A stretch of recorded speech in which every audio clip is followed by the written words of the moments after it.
Halo Sobat Kandang, balik lagi di Himapet Podcast.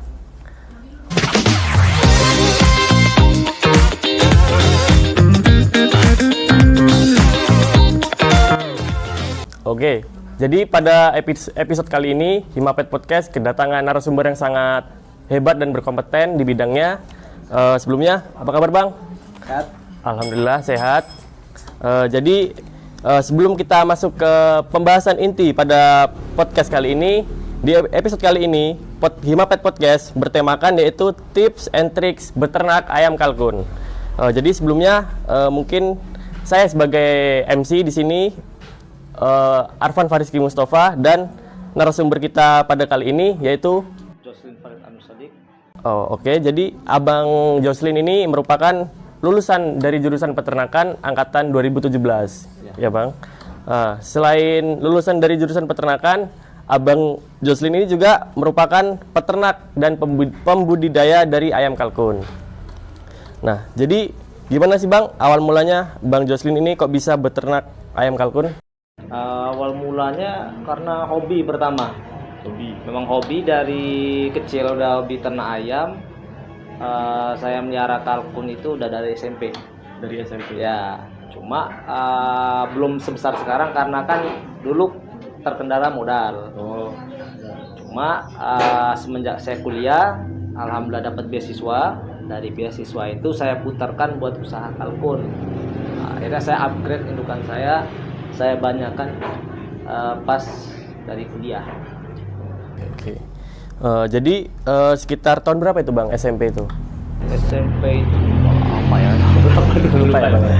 Jadi emang dari SMP itu udah ada minat di bidang peternakan ya Bang? Udah melihara, memang udah suka hobi melihara ayam hias sebelumnya. Terus di kuliah juga masuknya ke peternakan Unila. Peternakan alhamdulillah sesuai yang disukai. Terus kira-kira buat yang skala Abang pelihara sekarang ini, modal untuk beternak ayam kalkun itu gede nggak sih Bang? Lumayan ya, karena kan indukannya aja per ekor per jantan sekitar 3,5 sampai 400 untuk jantannya per ekor. Itu tergantung jenis. Betinanya 300 sampai 350 itu yang udah siap produksi per ekor. Per ekor. Nah, untuk budidaya sendiri itu ada minimalnya nggak Bang? Untuk indukannya apa bebas? Kalau untuk biar bisa enak perputarannya ya yang setiap minggu ada hasil. Kalau menurut saya sih ya, 10 ekor sampai 15 ekor itu insya Allah udah bisa.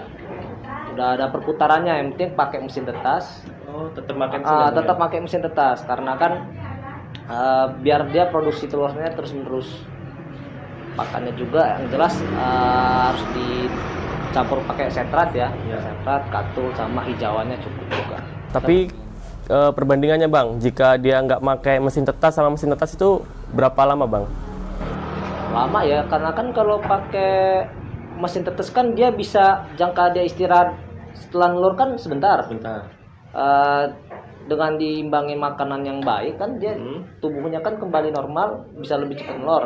Kalau dia ditetaskan secara mandiri kan waktu mengerapnya cukup lama. Jadi kan itu rugi kita hitungannya. Jadi kemakan waktu ya. Jadi cukup kelihatan ya Bang ya bedanya antara memakai teknologi mesin tetas sama dia manual. Ya, karena kan kita waktunya yang kita juga kejar. Kalau menggunakan induk alami kan cukup lama. Jadi kan untuk indukan betina Bang, itu kira-kira lawan untuk indukan jantannya berapa Bang? Perbandingannya? Kalau saya di sini pakai perbandingan, kalau sekarang itu 5:1. Jadi 5 indukan 5 betina, 1 jantan. Tapi biasanya saya lukir. Lukir gimana? Itu saya lukir karena biasanya indukan kalkun betina tuh dia suka ada bosen sama jantan. Jadi bisa per 2 minggu atau seminggu ganti lukir jantan, dia bakal aktif kawin lagi abis itu. Jadi dia ada rasa bosan mungkin ya Bang? Iya, kalau menurut saya tapi itu ya, kalau orang lain kurang tahu ya. Cuma dari situ saya lihat memang dia akhirnya produktivitasnya bagus. Dia pasti telurnya bagus, fertilnya bagus. Lebih cepat ya Bang? Lebih terjaga lah maksudnya. Nah, kalau untuk mendapatkan indukannya itu Bang, itu dari mana Bang? Kalau saya sebelumnya ambil dari Jawa, dari Dere, karena kan di sini kan Lampung sebelumnya kan susah ya, masih susah. Sebelumnya kan masih susah. Yang ternak, yang pembesaran juga kan susah. Adapun pasti mahal. Karena saya juga nggak mau inbreeding, jadi kan saya ngambil dari Jawa. Ngambil dari Jawa betina, entah itu Dere atau yang udah produksi 1 kali 2 kali, bawa ke sini. Saya cari jantan dari Lampung ya. Kayak gitu. Itu prosesnya susah nggak Bang? Maksudnya tentang pengirimannya atau gimana ya gitu? Kan soalnya dia dari luar Lampung, masuk ke Lampung Bang. Alhamdulillah karena punya kenalan sih, orangnya bagus juga di sana. Nggak ada kendala sih ya. Kemudian pakan Bang. Pakan untuk ayam kalkun itu apakah sama dengan ayam-ayam lainnya seperti ayam broiler, ayam petelur, atau ada yang beda Bang? Sebenarnya kalau untuk indukan pembibit nggak jauh beda sih ya. Kalau saya di sini kan pakai fur petelur dengan protein 17%. Saya combine lagi dengan bekatul dan juga kasih mineral dan vitamin. Kalau sisanya hijauan. Pakai hijauan juga. Hijauan. Nah, uniknya di kalkun itu kan karena kalkun ini kan dia lebih suka makan hijauan. Oh, jadi dia beda sama jenis unggas lain ya Bang ya? Jadi enaknya kalkun dia kita bisa akalin di hijauan, pakan hijauan. Jadi hijauannya itu seperti apa Bang? Daun-daunan atau rumput-rumput? Hijau pakan ternak bagus. Kalau saya di sini pakai daun singkong. Oh, daun singkong. Daun singkong dilayukan kalau nggak fermentasi. Oh, difermentasi juga Bang. Oh, jadi untuk pakan ayam kalkun ini sedikit berbeda dengan jenis unggas lainnya seperti ayam broiler, ayam kampung gitu ya Bang ya? Untuk konsumsi pakannya gimana Bang itu? Kalau saya di sini per ekor saya hitung kalau untuk betina 150 gram per hari per ekor. Itu udah dari konsentrat sama hijauan? Itu untuk ininya saja, pasti konsentratnya saja. Untuk pakan darinya. Kalau untuk hijauannya di luar itu. Di luar itu, di luar 150 gram ya Bang? Terus tantangan Bang, kan kita tahu di Lampung ini masih jarang bener kan Bang untuk peternakan ayam kalkun, yang banyak ya ayam layer sama broiler. Nah, tantangan mengenai penyakit, terus mungkin harga jual, itu gimana Bang? Pernah nggak Abang ngalamin itu? Jelas pernah. Kalau dari ini ya, sebenarnya kalkun itu dia daya tahan tubuhnya cukup kuat sebenarnya daripada ayam pada umumnya. Lebih kuat ya Bang? Sebenarnya lebih kuat. Asalkan itu tadi jangan inbreeding sih. Kalau menurut saya sih ya, jangan inbreeding. Saya di sini alhamdulillah dengan pemberian pakan yang baik, vitamin rutin juga, alhamdulillah tidak terkendala sih, tidak ada penyakit sebenarnya, alhamdulillah. Sedikit bisa diperkecil sebenarnya kalau untuk di ternak kalkun Mas. Yang penting kebersihan kandang itu dijaga. Kebersihan kandang dijaga. Itu bersihnya setiap hari ya Bang ya? Setiap hari ya? Harus itu ya Bang ya? Harus. Biar penyakit juga nggak nempel kan? Nggak. Oh gitu. Jadi dia bersih. daya tahan tubuhnya lebih kuat lah dari ayam yang lain gitu Bang. Kan saya menggunakan ini ya apa sih, tanaman-tanaman herbal juga ya untuk obat-obatan. Bukan obat-obatan, lebih ke tanaman herbal buat jamunya dia. Jamu, jahe. Ya kayak gitu, kayak daun singkong itu. Jadi kan juga ada kandungan yang bagus buat tubuh dia untuk meningkatkan kekebalan tubuh. Jadi lebih terjaga staminanya, kondisinya. Terus kalau buat harga jual Bang, ini ayam kalkun itu per kilonya berapa? Terus biasanya ngelemparnya kemana Bang? Kalau saya di sini kan kalau penggemukan belum ya, mungkin lebih ke indukan untuk ke hias mungkin ya, sama indukan buat breeding lagi ya. Kalau saya sih indukan antara sekitar 700 sampai 800 sih. Tapi tergantung jenis, bahkan ada yang bisa di atas itu untuk jenis tertentu ada. Tapi itu yang untuk yang hias Bang. Ya, tapi umumnya segitu juga, kurang lebih segitu, 750 700 per sepasangnya. Cukup mahal ya Bang ya, dibanding ayam-ayam lainnya. Mungkin itu jadi salah satu penyebab ayam kalkun ini masih jarang diternak atau gimana? Mahal juga Mas. Nah, untuk keuntungan nih Bang, Ya. yang Abang dapatkan dari breeding atau beternak ayam kalkun ini, kira-kira gimana Bang?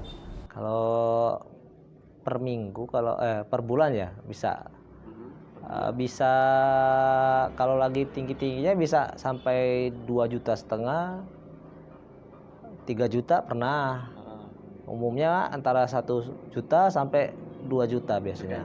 Tergantung produksi, karena kan ini tergantung jumlah DOC yang saya hasilkan juga kan ya. Jelas kalau eceran kan udah beda harga. Kalau borongan juga kan udah beda harga. Oh, jadi tergantung produksi, semakin produksinya meningkat, Ya, hasilnya juga. cuma tergantung minatnya juga. Ada yang mau minat, kadang kan eceran juga ada beda harga kan. Borongan juga kan beda harga. Eceran itu lebih mahal harganya, Bang. Jadi lebih pendapatannya lebih banyak ya Bang ya. Oh, gitu. Tapi ini untuk penghasilan segitu itu untuk peternakan kalkun yang masih perumahan ya Bang ya, belum yang besar gitu ya Bang. Besar itu belum penggemukan, cuma kelas breeding aja. Kelas breeding. Terus kalau untuk kelebihannya Bang, kelebihan beternak ayam kalkun dibanding ayam jenis lain. Kelebihan pertama, makannya kita bisa irit. Tadi karena kan dia lebih suka hijauan. Pertama, kedua dia lebih daya tahan tubuhnya lebih bagus. Ketiga, saya nggak perlu banyak indukan buat nggak perlu banyak indukan ya, karena kan produksi skala rumahan sedikit aja itu kan hasilnya udah lumayan. Karena hitungan saya bahkan minimal netas 10 ekor aja per minggu aja udah menghasilkan. Walaupun itu harga jualnya borongan ya, karena kan kayak saya kan jual borongan aja di antara 38.000 sampai 35.000. Paling 35.000 itu borongan paling rendah saya. Tinggal kali. Berapa jumlah yang menetas? Semisalnya netas 10, 380, 350 per minggunya. Lumayan ya Bang? Lumayan. Kalau enggak, kalau ada 20 tinggal kali 20 udah berapa? Jadi saya nggak perlu banyak indukan buat banyak-banyak DOC enggak. DT enggak. Tapi untuk satu indukan itu biasanya dalam sehari itu bisa nggak Bang dia menghasilkan lebih dari 1 telur? Kalau ayam kalkun? 1 hari. Kayaknya belum, mungkin kalau setiap hari nelur mungkin ada pernah. Kalau sehari 2 mungkin enggak. Berarti beda sama ayam lain ya Bang ya? Kan bisa sehari 2 kan. Kalau kalkun? Kalau setiap hari pernah ada. Pernah ada. Itu produksinya lagi bagus-bagusnya itu Bang ya? Iya.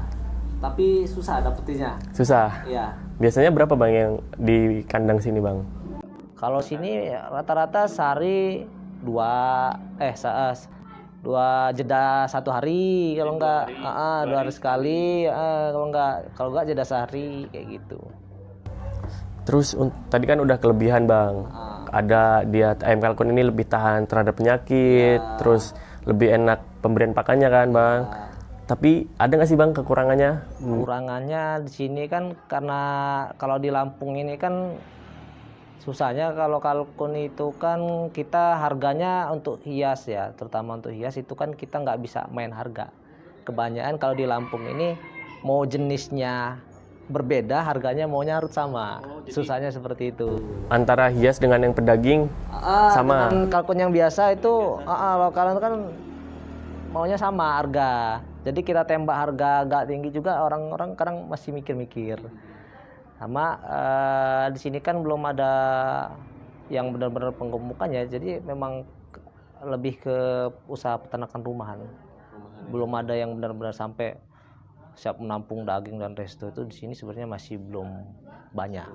Belum banyak. Jadi itu salah satu. Iya, cuma kalau untuk ke peternakan rumahan insya Allah masih bisa. Masih banyak minatnya.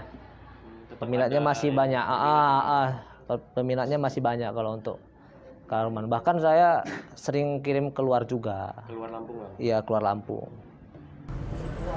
Jadi untuk kalkun ini kan ada yang Abang sebutkan tadi, ada yang hias, ada yang biasa ya Bang ya, untuk pedaging atau gimana.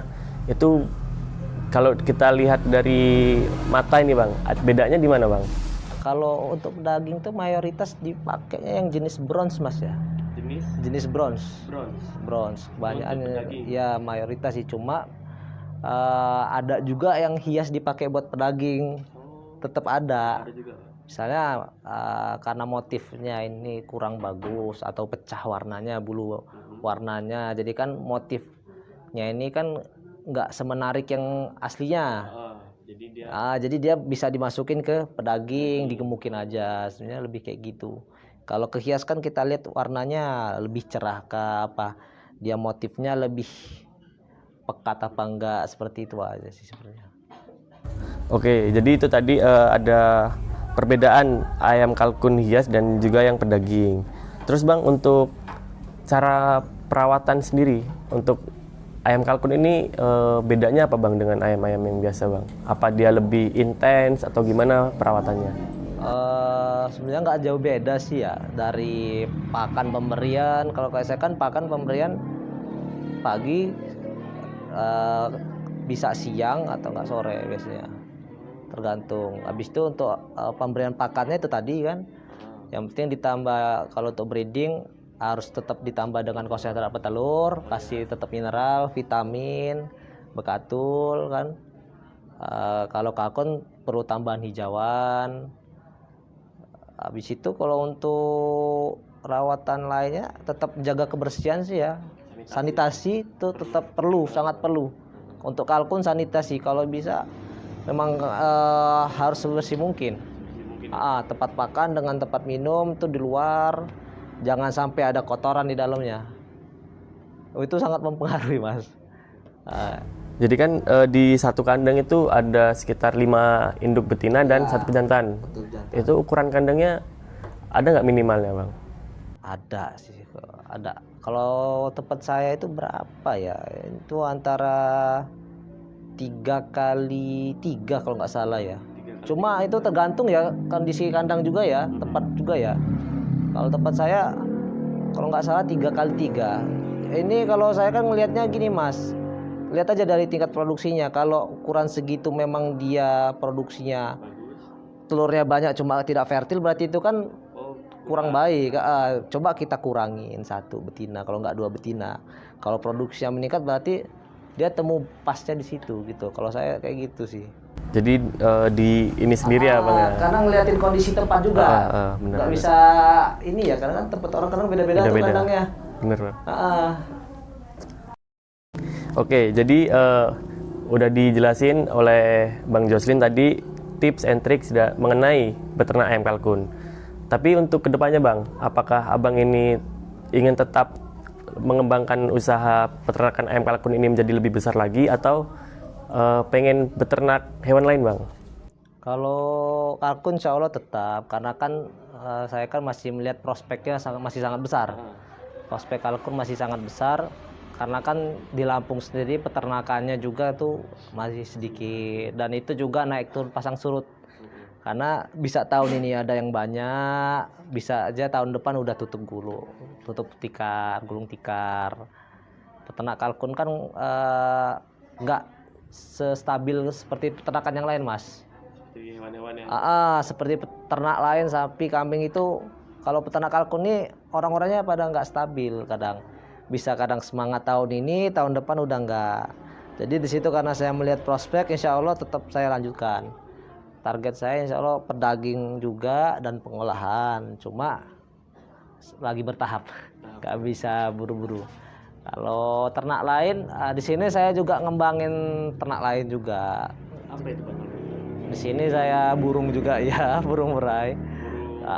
Kicau dan juga ada juga jenis kayak ringneck pigeon, jenis pigeon juga ada. Cuma masih bertahap juga, pelan-pelan, karena kan nggak bisa langsung banyak-banyak ya, ngeliatin karakter hewannya juga sih, cocok-cocokan juga. Sambil belajar lagi ngeliat karakter hewannya gimana cocoknya. Tapi emang hobinya udah dari kecil itu bermain dengan peternakan ya Bang ya?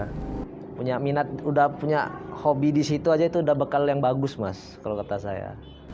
Peternakan juga kan kedepannya kan sangat banyak kan Bang prospeknya. Prospeknya sangat besar selagi kita mau berusaha dan punya niat, insya Allah bisa. Oh, oke. Mungkin bisa dikasih tahu Bang, kalau misalnya dari kawan-kawan ini siapa tahu ada yang berminat mengambil bibit ayam kalkun, bisa hubungin Bang Jocelyn atau ada medianya Bang untuk berjualan? Kalau saya aktifnya di FB. Ya, itu nama asli saya, FB saya namanya Jocelyn Farid Amirul Sodik. Jocelyn Farid Amirul Sodik. Oke, nanti di bawah sini ya. FB saya. Kalau IG nggak buat jualan. Berjualan. Nah, kalau pribadi, kalau nggak WA biasanya. Oh, nomor WA juga. Oke, nanti bisa dicantumkan nomor FB-nya Bang Jocelyn dan juga nomor WA-nya. Biar supaya kalau ada yang berminat bisa langsung menghubungi Abang. Nah, itu tadi jika ada yang berminat untuk membeli atau untuk beternak ayam kalkun juga bisa menghubungi beliau. Nah, ini masuk ke sesi terakhir Bang. Kira-kira ada nggak pesan-pesan yang Abang ingin sampaikan untuk kaum muda dan juga peternak-peternak muda untuk kedepannya lah Bang? Ada. Untuk ternak kalkun sendiri intinya konsisten sih. Konsisten. Karena saya melihat pasang surut para peternak kalkun tuh ada titik jenuhnya mereka. Ya kayak saya sebutkan tadi, 1 tahun semangat, habis itu langsung tutup buku tahun depan. Jadi fenomena itu apa ya, bisa saya katakan berarti kan mereka itu tidak konsisten. Jadi menangnya saya beternak kalkun ini karena saya konsisten. Jadi nama saya kan dilihat banyak orang. Jadi orang tuh banyak tahu kalau saya memang ternak kalkun. Intinya konsisten tadi aja sih kalau saya. Kalau namanya permasalahan di bisnis pasti ada lah ya. Pasti apa kendala tidak laku atau apa, yang penting jangan ragu lah. Jangan ragu sama ya, percaya diri, tidak yang penting konsisten tadi itu kalau maksud saya. Oke. Jadi itu tadi pesan untuk kita semua, terutama bagi peternak-peternak muda, biar kita mempunyai keberhasilan di masa yang akan mendatang. Jadi mungkin itu saja Bang untuk episode podcast Himapet Podcast kali ini. Apabila dari saya sebagai MC ada kekurangan, saya minta maaf ya Bang ya. Kepada Allah saya mohon ampun. Saya tutup sesi episode kali ini. Wabillahi taufiq wal hidayah. Wassalamualaikum warahmatullahi wabarakatuh. Sampai jumpa di podcast selanjutnya. Bang.